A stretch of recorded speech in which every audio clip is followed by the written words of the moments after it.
वैष्णवेभ्यो नमो नमः।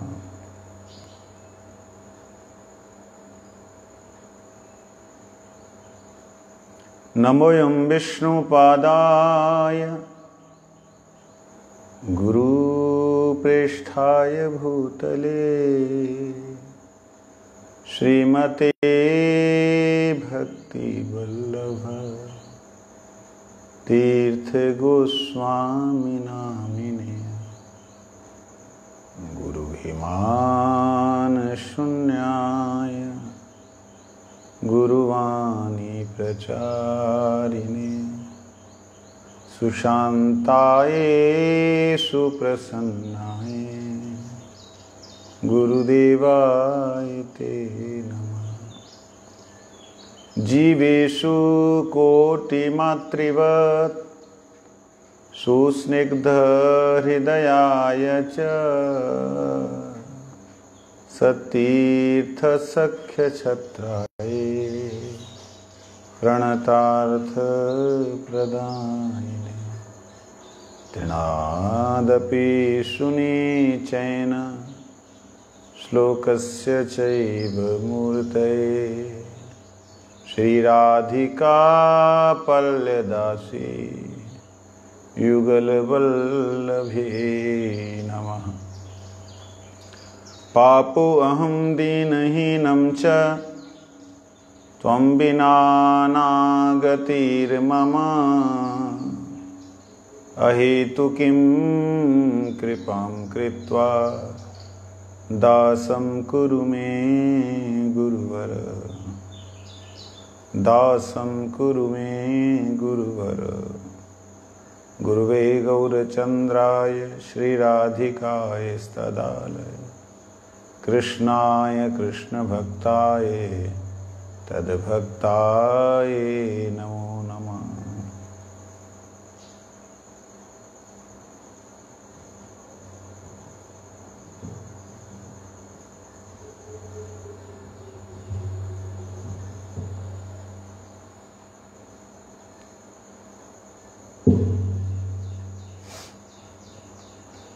हम लोग अब श्रवण कर रहे हैं गुरुदेव के साथ में जो जीव का संबंध है वो कैसा संबंध है? अभिन्न संबंध है। अभिन्न संबंध भी कैसा? जैसे भगवान के साथ जीव का नित्य संबंध है, ऐसे ही गुरु के साथ जीव का नित्य संबंध है।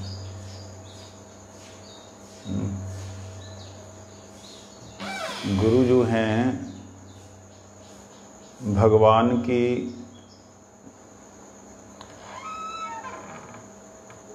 अंतरंगा शक्ति, उनके सोर्स हैं। वो अंतरंगा शक्ति के सोर्स नहीं, ट्रांसमीटर हैं।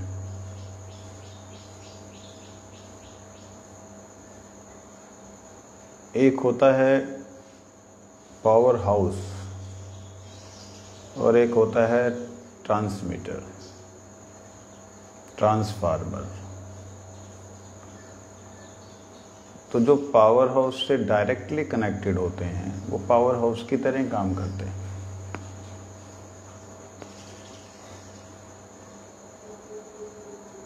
जीव का संबंध नित्य जो है वो गुरु के साथ में, क्योंकि मूल गुरु जो हैं वो साक्षात बलदेव जी हैं, बलराम जी हैं। वही नित्यानंद प्रभु के रूप में आए,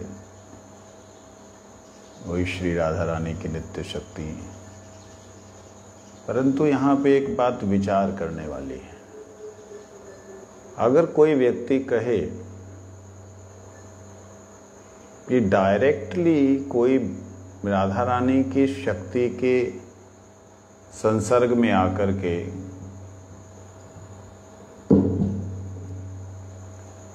वो सीधा निकल जाएगा बिना बलदेव की कृपा से, तो ये संभव नहीं है। क्यों? कैसे? मान लो श्री राधा रानी की डायरेक्ट शक्ति आई, राधा रानी की निज शक्ति मान लो प्रकट हुई। वो निज शक्ति और तो और डायरेक्ट निज शक्ति ललिता जी। मैं हैरान हूं, बाबा जी संप्रदाय में बलदेव जी को वैकुंठाधिपति मानते हैं।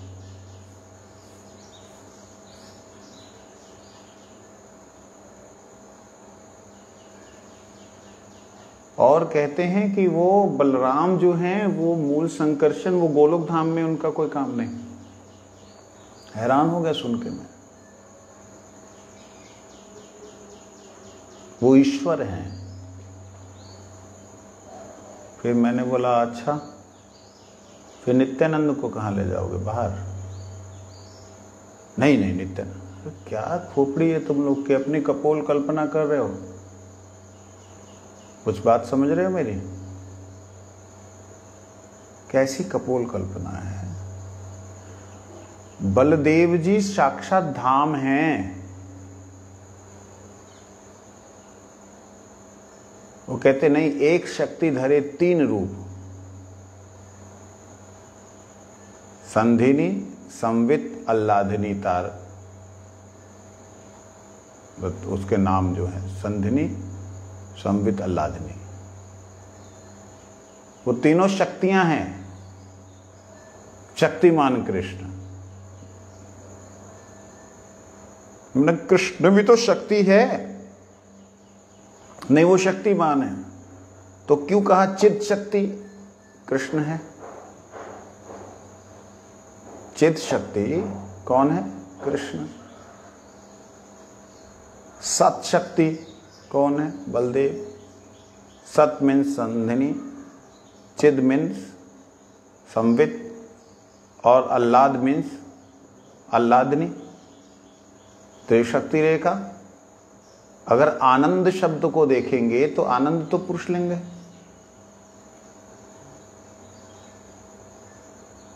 चिद शब्द को देखेंगे वो तो पुंगलिंग है। तुम लोगों का इस संसार में मनुष्यों का दिमाग इतना ही स्त्री और पुरुष के शारीरिक चिन्हों पे जाता है कि आध्यात्मिक जगत का कुछ भी समझ में नहीं आता। सत बोलने से पुंगलिंग है, सत चिद आनंद। अब इन्हीं की जब क्रिया देखते हैं तो शक्ति है। सत संधिनी तो स्त्रीलिंग आ गया, चिद संवित स्त्रीलिंग आ गया, और आह्लाद आनंद आह्लादनी। समझे नहीं? इसलिए वो लोगों ने ऐसा कुछ बोला, मुझको बड़ा दुख लगा। मैंने कुछ तर्क किया, आपकी समझ में नहीं आएगा, आप गौड़ी मठ वालों की समझ में नहीं आएगा, आप चुप रहो बस। मैंने कहा भाई तुमने तो बोल दिया, मेरे को बोलने नहीं दे रहे, तो आपकी समझ में आएगा नहीं। अच्छा मान लिया नहीं आएगा, ओ भाई बोलने तो दो। अब बोलेंगे तो गड़बड़ हो जाएगी सारी, उनके भ्रम टूटेंगे, उनके अगल बगल के लोगों के भ्रम टूटेंगे। जब कहते हैं कि बलदेव 10 रूपों से भगवान की सेवा में विराजमान है, किन किन रूपों से? धाम के रूप में। धाम जो है वो बलदेव है।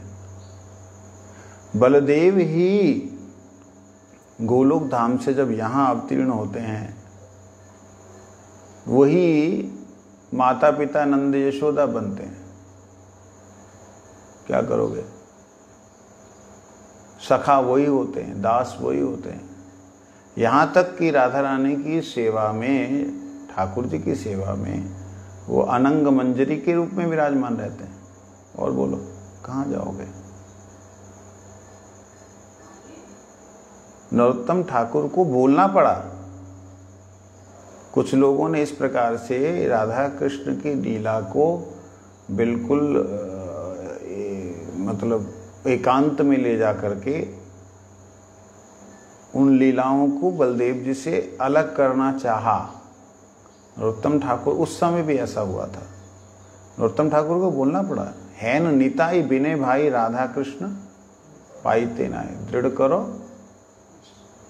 धौर निताई पाए। आता है भजन, क्या है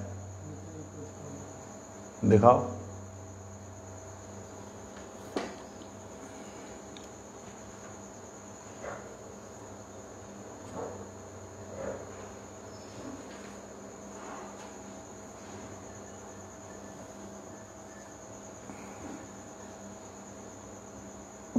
देखिए, 2 बार एक भजन में नरोत्तम ठाकुर ने बोला कि नित्यानंद की बिना कृपा के कोई भी जीव राधा कृष्ण की प्राप्ति कर ही नहीं सकता। अगर ललिता देवी भी इस संसार में आए, आकर के अगर कोई जीव को सिलेक्ट करे राधा रानी की सेवा के लिए, बहुत बड़ी बात बोल रहा हूं, इसके ऊपर बहुत बड़ी चर्चा हो सकती है। अभी सामने चर्चा करने वाला कोई नहीं, इसलिए अपनी बात रख सकता हूं पूरे रूप से। सामने चर्चा करने वाले होने पे वो तर्क वितर्क कुतर्क हो सकता है, उसकी ठीक करो उसको।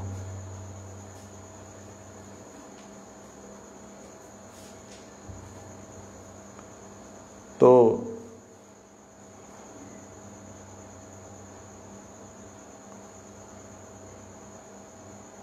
जब ललिता जी इस जगत में आए किसी जीव को सिलेक्ट करने के लिए, या सिलेक्ट कर लें, तो वो जीव किसकी शक्ति का अंश है? पहला प्रश्न है मेरा,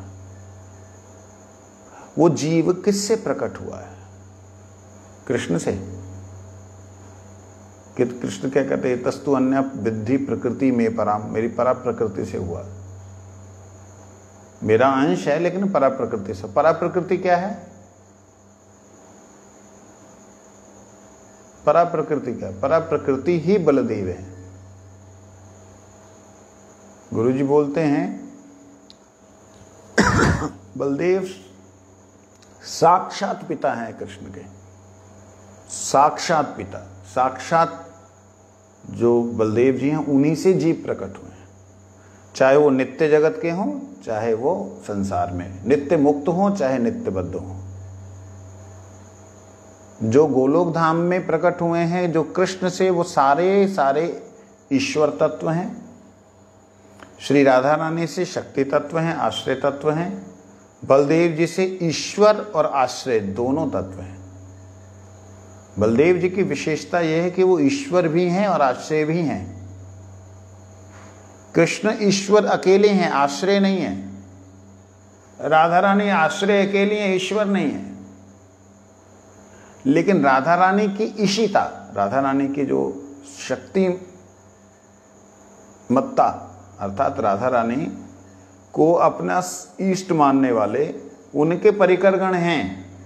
उनको कृष्ण से कोई भी लेना देना नहीं, लेकिन कृष्ण की बड़ी विशेष सेवा करते हैं। ये क्या मतलब हुआ? समझ में आया कुछ? कृष्ण से राधा रानी के अनन्य जो दासियां हैं, और राधा रानी के अलावा उनको कृष्ण के सुख की तनिक की भी इच्छा, जहां लालसा, जहां अभिलाषा नहीं है। वो कृष्ण की सेवा शुश्रूषा बड़े ही सुंदर तरीके से इसलिए करते हैं कि स्वामिनी जी प्रसन्न हो जाएंगे।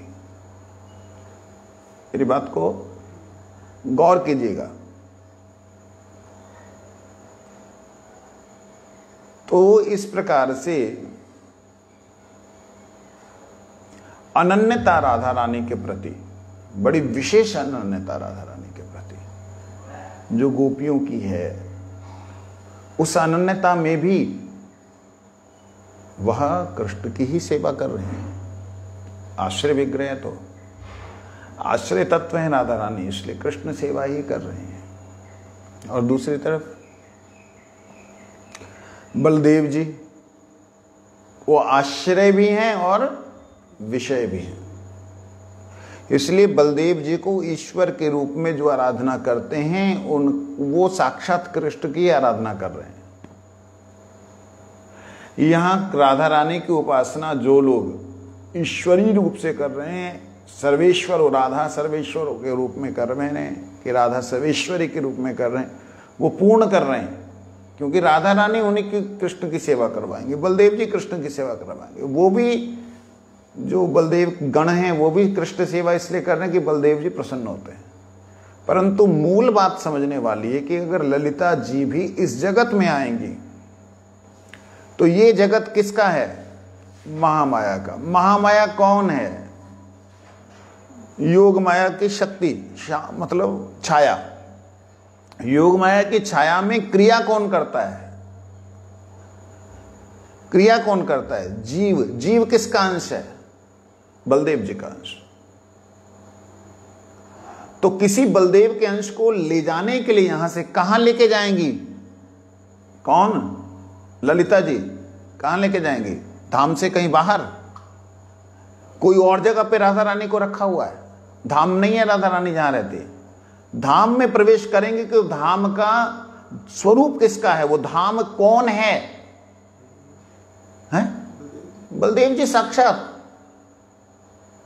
धाम बलदेव जी हैं। बलदेव जी को फिनिश करके कोई भी प्रवेश नहीं कर सकता गोलोक धाम में। कई लोग बोलते हैं ऐसे, ना ना हमको बलदेव, हमारी स्वामिनी श्री राधा जी है। अरे राधा जी स्वामिनी मेरे भाई, मान लिया। तुम बलदेव से घृणा कैसे कर सकते हो जब बलदेव को निम्न कैसे गिन सकते हो? अगर गिनोगे तो धाम में नहीं जा सकते। धाम के प्रति अपराध होने से कृष्ण कैसे स्वीकार करेंगे?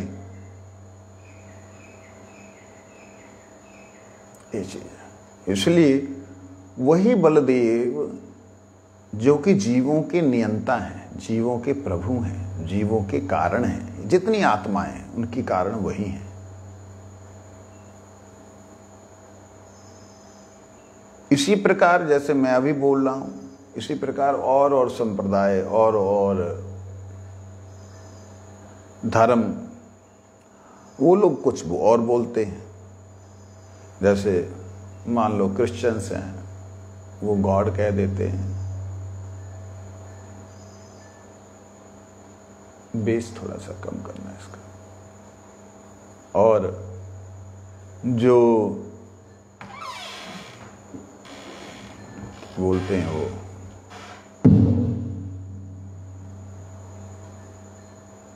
मुसलमान है, वो अल्लाह कह देते हैं। लेकिन वास्तविकता में डिटेल में बताने वाला केवल सनातन धर्म है। और सनातन धर्म में भी बहुत से विभाग हैं।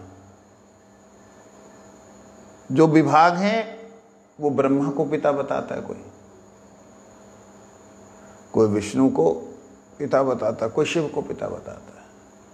परंतु ब्रह्मा विष्णु महेश से ऊपर भी कोई है, ये कोई बता नहीं पाता। उनसे ऊपर ब्रह्मा विष्णु महेश के ऊपर और ब्रह्मा विष्णु और विष्णु हैं, उन विष्णु के ऊपर और विष्णु हैं, उन विष्णु के ऊपर और मूल संकर्षण है। मूल संकर्षण जो है वो साक्षात बलदेव है। इतनी बातों की डिटेलिंग में कोई और बतलाने वाला नहीं है। केवल वैष्णव संप्रदाय जिनमें रामानुज, मध्व, निम्बार्क, ये लोग ही बताते हैं, क्योंकि इन लोगों ने वेदों को, शास्त्रों को निचोड़ करके हमारे सामने रखा है। और गौड़ीय तो है ही हैं। तो इसलिए हम लोग श्रवण कर रहे हैं जिनके बारे में,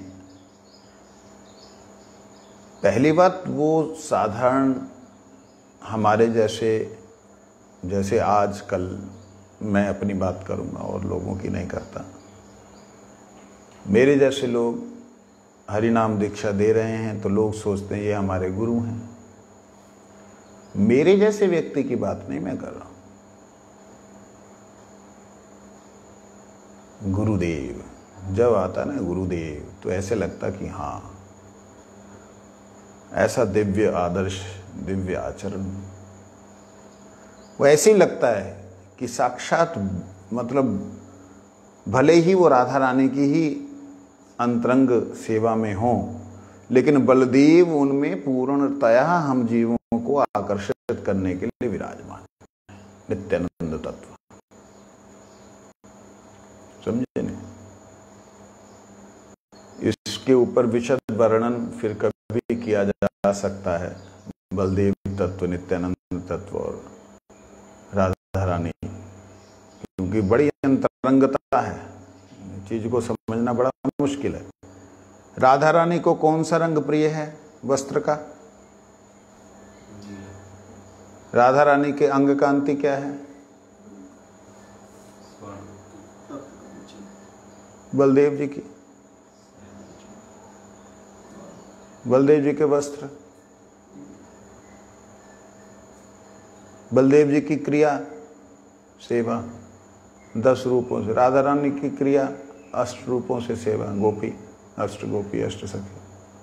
वो 12 गोपालों से करती हैं, 8 गोपियों से करती हैं। तो कहने का अभिप्राय है हम लोग इस चीज को समझने का प्रयास करें कि तत्व वास्तविकता में वहां पर एक है। यहां पे हम बोल सकते हैं लीला के हिसाब से कि बलदेव जी के सामने राधा रानी आती नहीं है, घूंघट रखती हैं, ये वो लीला के अनुसार बोल सकते हैं। इन प्रैक्टिकली गोलोक धाम में सब कुछ नहीं है। वहां तो धाम ही वो है, तो धाम को छोड़ के किधर जाएंगे? अब लक्ष्मी नारायण विराजमान जो है शेष शैया पे हैं, अब शेष को छोड़ के कहां विराजमान होंगे?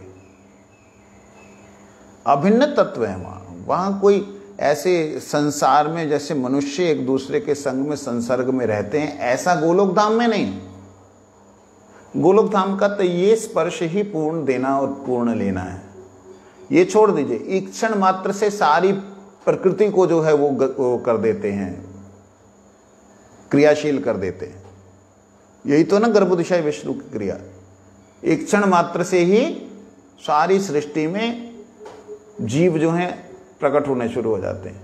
उनके इच्छन से, उनके स्पर्श से क्या होता होगा सोचो। इच्छन से ये कांड हो रहा है, स्पर्श से तो आदान प्रदान पूर्ण हो जाता है, एक दूसरे में समा जाते हैं। तो ये बात है। इसलिए इस विषय पे ठाकुर जी कृपा करें दोबारा।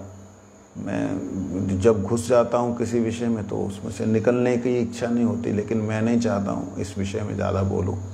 कभी फिर कृपा करना हे बलराम, जो कि आपके इस विषय को मैं स्पर्श कर पाऊँ। लेकिन आज मैं गुरु जी के बारे में बोल रहा था, तो गुरुदेव, हमारे गुरुदेव श्रील परमाचार्य देव,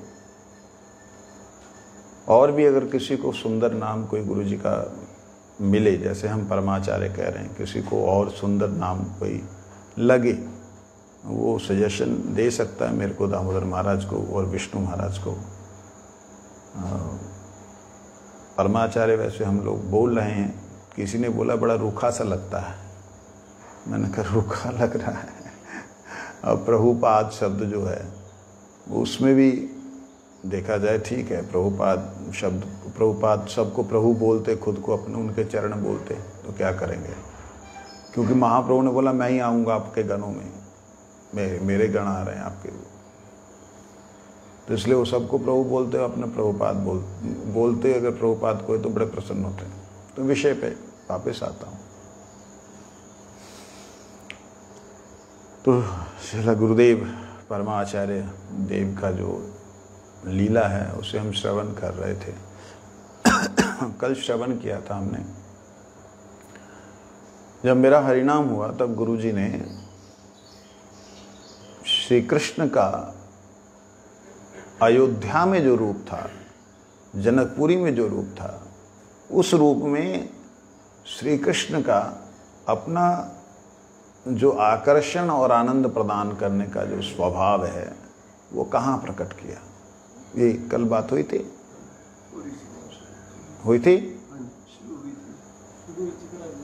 शुरू ही होनी थी। मतलब उतना ही गुरुजी ने बोला था। एक्सप्लेनेशन में मैं आगे जा सकता हूँ, लेकिन मेरे को नहीं लगता है जाने की ज़रूरत है, क्योंकि अगर जैसे आज मैं इस तत्व में चला गया तो गुरुजी का जो लीला है थोड़ा संवरण हुआ, रुका। हाँ, और एक बात याद आती है, मैं आज बैठा हुआ था, सवेरे संध्या वंदन करने लगा था, तब कुछ बातें आई कि गुरुजी के अलावा जो दर्शन मुझे हुए, मैं अब गुरुजी का लीला बोल रहा हूँ तो शायद ये उचित नहीं होगा कि अगर परम गुरुजी के गुरु भाइयों के बारे में ना बोलूं। जो लोग जलंधर आए और हमारे पे कृपा की या संग प्रदान किया, अगर उनका नाम ना उच्चारण करूं, नाम ना बोलूं, तो शायद मेरे को लगता है कि गुरुजी प्रसन्न नहीं होंगे। तो इसलिए मैं उन गुरु वर्गों का चिंतन करना चाहूँगा। जैसे परम पूज्यपाद भक्ति कमल मधुसूदन महाराज, दर्शन किया आपने? अरे वो तो बहुत दिनों तक थे,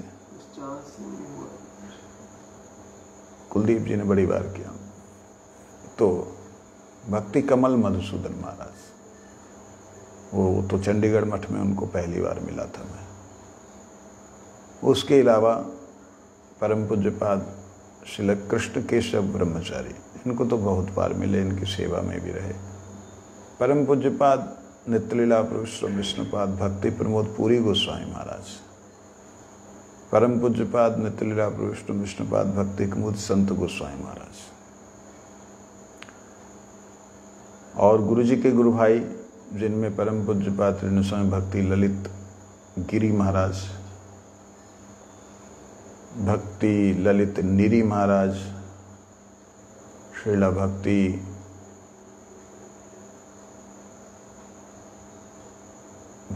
अरण्य, क्या नाम था, भक्ति अरण्य महाराज का नाम, जो भी हो। तो इस प्रकार से गुरुजी के गुरु भाई लोग और परम गुरुजी के गुरु भाई लोग जलंधर आया करते थे। तो उनका आगमन जब होता था तब सबका अलग अलग स्वभाव था। उनमें से कुछ लोग मेरे को पकड़ के खेलते थे या खिलाते थे, जैसे हम बच्चे के साथ में करते हैं ना छोटे। तो उनमें से कुछ लोग, कुछ वैष्णवों ने ऐसा किया। जैसे संत गोस्वामी महाराज जी पूछते थे क्या नाम है, भगवान दास, भगवान दास। वो भी थोड़ा लेगा। और परम पूज्य गिरी महाराज जी जो पूछते क्या नाम, भगवान दास, वो बोलते पकवन दास, पकवन दास। और परम गुरु जी भी इसी प्रकार से संबोधन करते थे। परम गुरु जी का तो ज़्यादा स्मरण नहीं, 2 बातें स्मरण थी, 3 बातें वो मैंने आपको बता दी।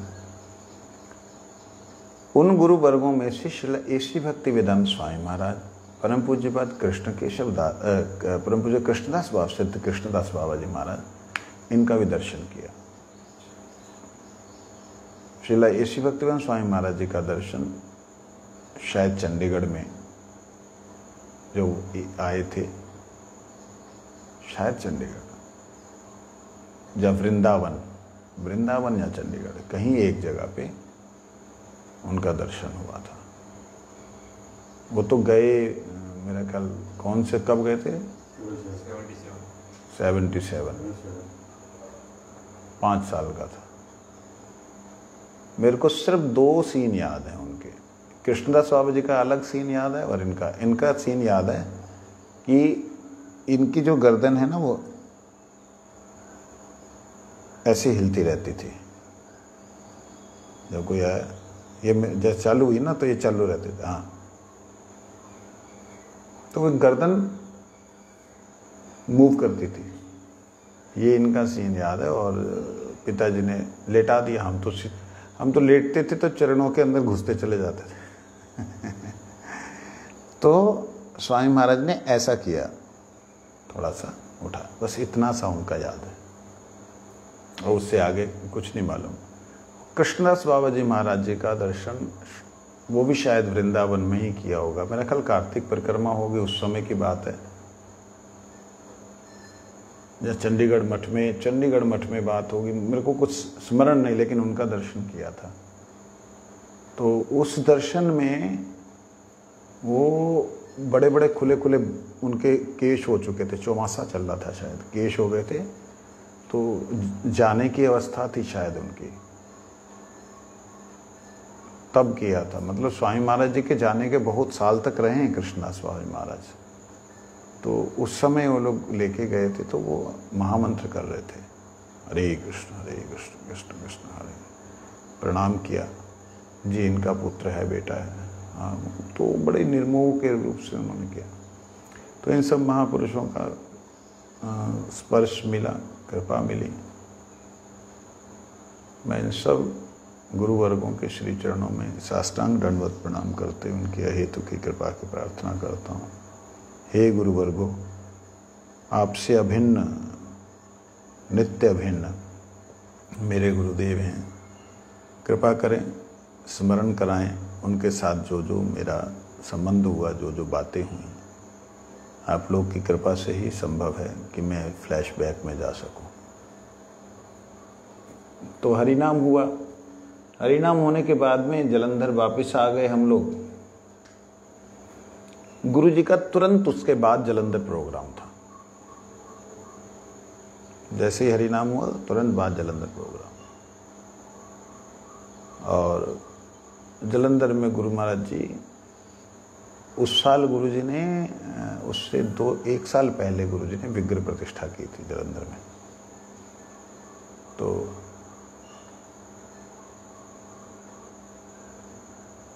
मैंने प्रणाम किया, गुरु जी को बोला, महाराज जी मैं मठ में आऊँगा। कहते हाँ ठीक है, आ जाओ। तो मैंने घर में जाके बोला, मैंने नहीं आना घर में। हाँ तू चला ही जा। और पता नहीं है कि मैं चला भी जाऊँगा। 14 साल का बच्चा कुछ भी बकता है, क्योंकि मैं जब छोटा था, बिल्कुल मेरे को वो तो याद है, छोटा था तो पिताजी अपनी गोद में लेकर के कई बार मैं अपनी बातें क्यों बोलने लग जाता हूँ, फिर कभी अपने बारे में बोलूँगा, क्योंकि उसमें अच्छा और बुरा दोनों है, दोनों ही बोलूँगा। अभी गुरु जी के बारे में रहते, तो गुरु जी ने ना बड़े प्यार से उस वक्त जो निगाह दी थी, आएगा, हाँ जी आ जाओ, ठीक है, लेकिन अभी थोड़ा हरिनाम करो। ठीक है, हरिनाम करूँगा, हरिनाम करके आ जाऊँगा। हाँ आ जाना, ठीक है। फिर वो 4-6 महीने जो गए, उसके बाद अप्रैल में आते थे जलंधर में, रामनवमी के तुरंत बाद जलंधर का होता था प्रोग्राम, 90% ऐसे होता था। तो उसके बाद जो फिर गुरु महाराज जी का, मतलब नवंबर में मैं गया, नवंबर में गया हूँ इतना याद है। तो वहाँ जब चला गया, वहाँ रामनवमी में गुरु जी आए फिर अगले मतलब साल, और गुरु जी को खबर तो मिल गई थी कि पांडे जी का बेटा आ गया है। गुरु जी ने मुझे बुलाया, तब शायद सचिनंदन प्रभु सेवा करते थे, सचिनंदन प्रभु है ना, शायद वो सेवा करते थे। तो कहते मेरे को ढूंढते ढूंढते आए, मैं भाग रहा हूँ उधर उधर उधर, तो बच्चा था अगर, तो पता नहीं कहाँ खेल रहा था मैं, तो तेरे को गुरुजी ने बुलाया। मैं कहा हाय, मैंने क्या किया, गुरुजी अंतर्जामी है, मैं मतलब गड़बड़ी करता हूँ ना, गुरुजी ने जरूर मतलब सब देख लिया होगा, मैं कैसे जाऊँ, कैसे चल, मैं कैसे जाऊँ, गुरुजी ने तेरे को बुलाया, अच्छा। फिर मेरा दिमाग मतलब थोड़ी देर के लिए हो गया, मैंने गुरुजी ने मेरा फक करके वहाँ दौड़ के, मैं पहली सीढ़ी, तीसरी सीढ़ी, तीसरी सीढ़ी, छठी सीढ़ी, ऐसा करके ठक ठक ठक चढ़ना, ऐसे ही उतरना, भाग भाग के ऊपर गया।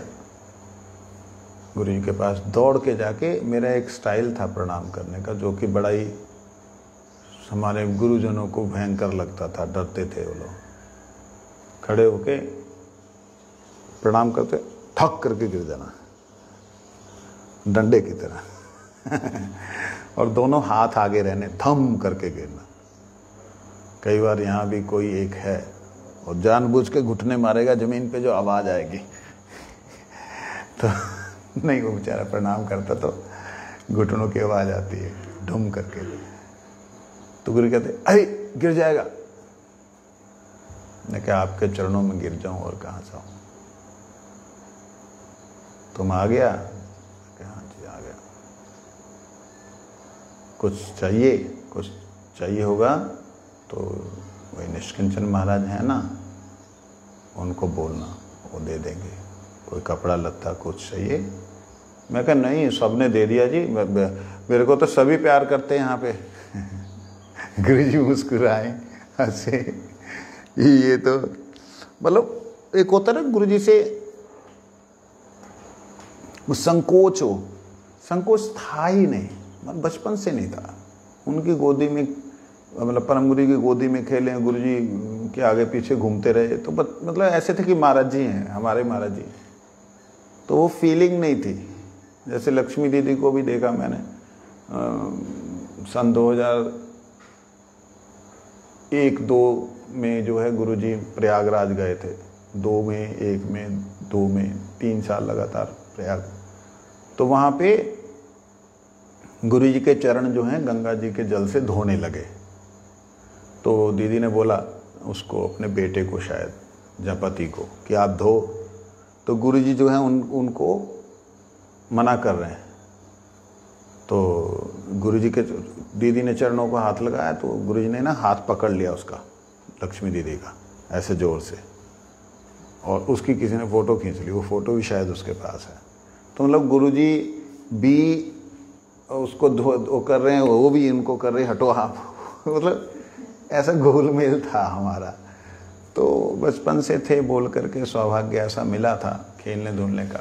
जैसे इनकी बिटिया है, अब सभी लोग मजाक करते हैं। कल मैंने उसको कुछ बोला और जिद करती है। तो ऐसा एक संबंध रहा गुरुजी के साथ कि गुरु महाराज जी, फिर गुरुजी भी मेरे से ना ऐसे मजाक में बात करते थे। मतलब जब भी बात करनी तो उसमें कुछ ना कुछ, ए लेगा, देखो देखो। बस उनको भी पता नहीं किसने बताया, पता नहीं क्या, वो संतरा बड़ा पसंद था मेरे को। फलों में संतरा मुझे पसंद था। अब नहीं है भैया, कहीं और तुम संतरे ला ला के नहला मत देना। बचपन में था, खट्टा पसंद था। तो संतरा ला, ए लेगा, हाँ जी लो। मतलब 14-15 साल के बच्चे के साथ आप खेल रहे हो। ज़्यादा लंबा नहीं खेलते थे। हेलो लो। मैं पकड़ने की कोशिश किया, गुरु ने थोड़ा सा ऐसे किया, मैंने कहा नहीं। मतलब थोड़ी सी फिर मर्यादा भी आने लगी अपने आप कि नहीं गुरु जी हैं। धीरे धीरे वो जो भाव है। फिर एक दिन मैंने गुरु जी को बोला, मैं क्या आप जो है ना, आप मुझे प्यार नहीं करते।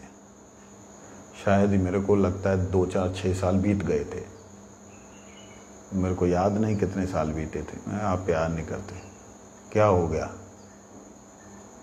क्या होगा? मैं क्या गुरु महाराज, परम गुरु जी अपनी गोद में बैठा के प्यार करते थे, संतरा देते थे, आपने तो कभी किसी को नहीं किया, मेरे को भी नहीं किया। गुरु कहते तुम इतना बड़ा। मैं खड़ा था ना, पहले गुरुजी का बिस्तर नीचे लगता था धरती पे, जैसे महल मेरा है ऐसे गुरुजी का होता था। अपना एक बेडिंग होता था गुरुजी का। डकबक कंपनी थी, डकबक कंपनी का एक जो है बेडिंग होता था। दोनों बेडिंग के इस तरफ और इस तरफ गुरुजी के कपड़े रहते थे। बीच में गुरुजी का कंबल या जो भी चीज़ रहती थी वो होता था, वो फोल्ड करके। वो गुरुजी का घर था। तो उसको जाके खोल देना, उसमें से कपड़े निकाल के साइड में रख देने। उन लोगों ने सेवकों ने तो ऐसे नीचे बैठते थे। तो तुम इतना बड़ा, तुमको अब कैसे लेगा? मैंने कहा मेरा सिर ही रख लो कम से कम। बड़ा हो गया ना, मेरे छोटे में भी तो प्यार नहीं किया ना। तो गुरुजी खिलखिला के हंसते, गुरुजी का ये खिलखिला के हंसना मेरे साथ में बड़ा ही अच्छा लगता था। गुरुजी ने जो मुझे सुविधाएं दी, जब मेरे पक्ष में गुरुजी जो खड़े हुए, मुझे नहीं लगता है गुरुजी किसी के लिए इतनी सुविधाएं जहाँ इतना पक्ष में खड़े हुए होंगे। शायद तमाल के लिए गुरुजी ने कुछ एक किया था, तमाल और प्रसाद प्रभु के लिए, और लास्ट मोमेंट्स पे हुआ, बट इनिशियली शुरुआत में हाँ प्रसाद जी तो लेट आए, लेकिन प्रसाद जी को गुरुजी ने मतलब पूरी तरह, प्रसाद जी जहाँ राधाकांत, जहाँ वो क्या नाम हमारे ब्रह्मवती महाराज, इन पे तो मतलब गुरुजी वो हो गए थे कि ठीक है अब तुम्हारे पे डिपेंड हूँ, जो तुमने करना हो करो। मगर जो गुरुजी ने एकदम स्वतंत्रता दी, आज़ादी दी उड़ान भरने की, और कोई नहीं था। निष्किंचन महाराज जी से मेरा कैसा संबंध था, हमारे प्रभु जी क्या नाम भिक्षु महाराज, उनके साथ कैसा संबंध था, ये एक सेकंड विषय है। गुरुजी से जो संबंध था, गुरुजी से जो घटनाएं याद हैं, मैं उनको सिर्फ याद कर रहा हूं। एक बार गुरु महाराज जी, मैं तब मठ में नहीं आया था, एक बार गुरु महाराज जी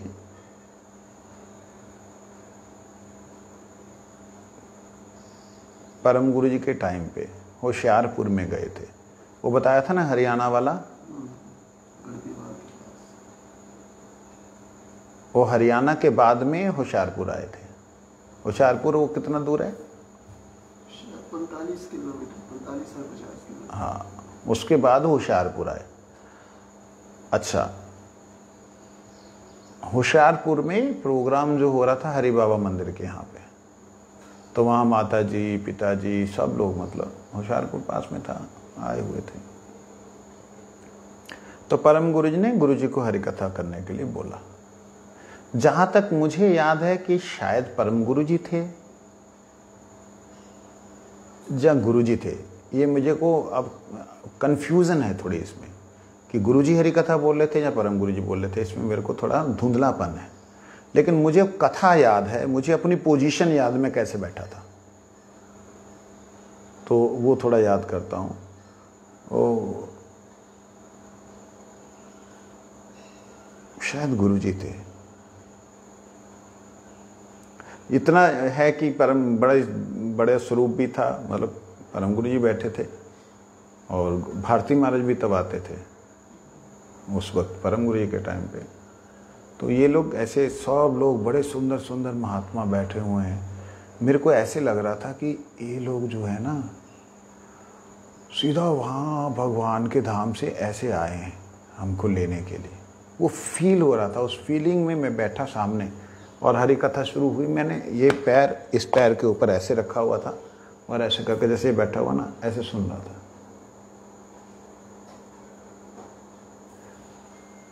हरि कथा हो रही है और गुरुजी प्रहलाद ध्रुव जी के चरित्र को बोल रहे हैं।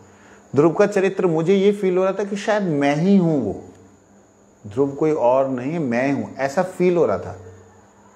फिर धीरे धीरे जब वो ध्रुव जी ने भगवान को प्राप्त किया, वो बात आई ना, मैंने कहा मैं भी प्राप्त करूंगा। अब ये आ गया कि मैं ध्रुव नहीं हूं, मतलब जब सुना रहे थे तो मैं भी ऐसा ही कर रहा हूं, ऐसे ही करूंगा, भगवान को मिलूंगा।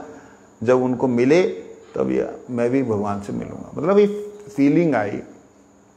और गुरुजी जो कथा सुना रहे थे मेरे को याद है कुछ एक बातें कि ध्रुव जा रहा है वन में, मेरे को देख के बोल रहे वन में जा रहा है, और जाते जाते जाते जाते चला गया।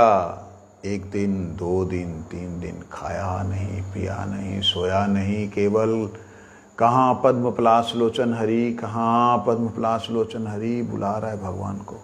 ऐसे करके गुरुजी हाथ खड़े करके बोल रहे हैं और वो जाते जाते गिर जाता है। मेरे को जैसा वो उस समय याद था मैं उसी तरह से बोलने का प्रयास करूंगा, माफ़ करना।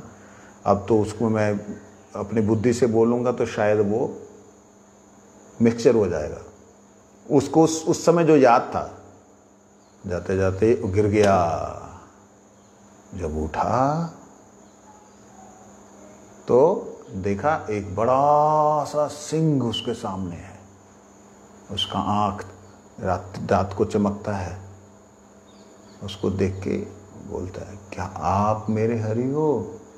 पद्म प्लासलोचन बोला ना, आँखें कमल के उसकी तरह, क्या आप हरि हो? जो सिंह होता है, शेर होता है, उसका भी नाम हरि है। शेर को भी हरि कहते हैं, सांप को भी हरि कहते हैं, मेढक को भी हरि कहते हैं। हरि शब्द का प्रयोग बहुत जगह होता है।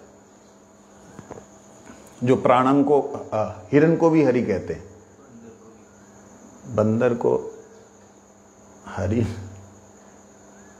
नहीं कहते बंदर को।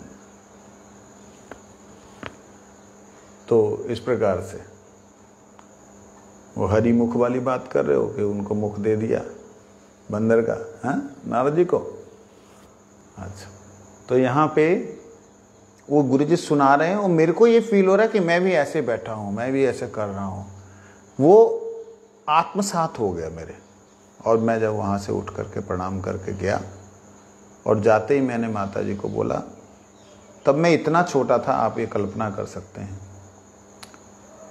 याद आती बात, ऐसा लगता है कि जीवन बहुत निकल गया, लेकिन चलो अब तो कोई वो नहीं है, कृपा है। क्या सुना तुमने आज? क्या सुना? मैं कथा सुनाने लग गया। वो ध्रुव जो है ना, वो गया जंगल में चला गया। उसकी ना मम्मी ने ना उसको डांट दिया था। उस कौन सी माता थी? माता ने पूछा, अब वो कहीं विमाता नाम तो मेरे को ना, वो दूजी मम्मी ने, दूजी माँ ने उसको डांट दिया। अच्छा, फिर जंगल में चला गया। जो बातें मेरे को याद थी और जो गुरुजी ने, मतलब जहाँ पे इंटरेस्ट रहता ना, याद रहता, वो सुना रहा हूँ। कि वो खाया नहीं उसने कुछ, उसने पिया नहीं, वो खाली बुला रहा है, कहाँ। और मेरे को पद्म प्लासलोचन बोलना नहीं आता था। कहाँ पद्म क्या बोल रहा है, फंबलिंग हो रही थी पद्म प्लासलोचन की। हरि, कहाँ हरि। फिर क्या हुआ? वो गिर गया। वो मैं सुना रहा हूँ कि जैसे गुरुजी ने बोला था ना, उसमें से जो बच्चे को स्मरण होता है वो मैं उसको सुना रहा था। तो इतना छोटा था कि वहाँ पे रघुकुल रीत सदा चले आई, प्राण जाए पर वचन ना जाए, एक राम जी का चित्र उसके चारों तरफ लिखा हुआ। तो मैं उसको पढ़ रहा हूँ। मैंने कहा ये क्या है? देखा, देखो। मम्मी बोली पढ़, र, आगे क्या है? घ, नीचे क्या है? उ, क्या हो गया? रघु। फिर कुल ऐसे पढ़ा, रीत सदा चली आई। तो मेरे को आप शायद इस वक्त विश्वास करना मुश्किल होगा, मैंने उसको एक बार पढ़ा, मेरे को याद हो गया।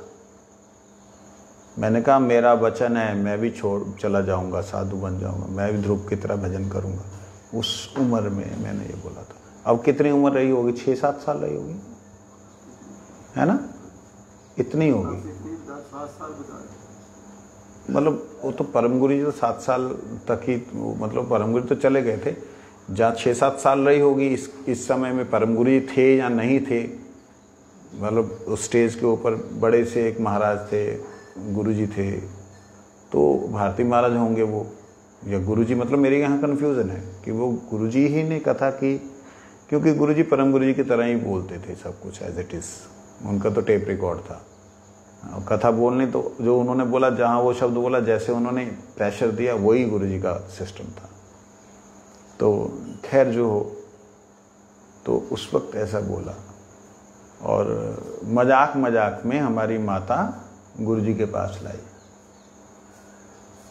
देखो ये क्या बोलता है, क्या बोलता है, क्या बोलता है। मेरे को लगता है गुरुजी ही थे, परम गुरु जा चुके थे।